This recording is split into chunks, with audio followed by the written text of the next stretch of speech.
Hi no నేను లక్షల అప్పులున్నాను. పొద్దుగాల లేచి నోట్లో బ్రష్ చేసి కసాబిసా అని పళ్ళు తోమి ఒక 50 హిందూ పుషప్స్ కొద్దిగా బలంగా ఉండటానికి ఎక్సర్సైజ్ చేశాను.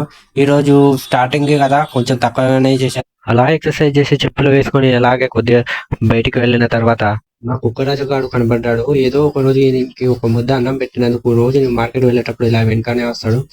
ఇలా నడుచుకుంటూ పోయిన తర్వాత మార్కెట్లో ఏమేమి కూరగాయలు ఉన్నాయో చూసి నేను మాత్రం 3 బాక్సుల టమాటాలు తీసుకొని వెళ్ళేసరికి మావాడు పరిచేశాడు. ఇంకో 2 బాక్సుల టమాటాలు గుమ్మరిచ్చాను.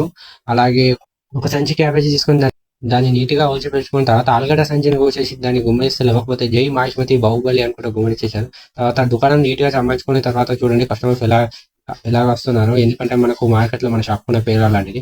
మధ్యాహ్నం అయ్యేసరికి పూర్తిగా షాప్‌లో ఉన్న మాల్ అంతా అయిపోయింది. మిగిలింది మా తమ్మునికి చెప్పేసి నేను మాత్రం అన్నం తిని ఇంటికొచ్చి అలా కాసేపు రెస్ట్ తీసుకుందామని బెడ్ పైన పడుకున్నాం. మన ఛానల్ నచ్చితే లైక్ చేయండి, షేర్ చేయండి, సబ్స్క్రైబ్ చేసుకోండి. మరి రేపు కలుద్దాం. బాయ్.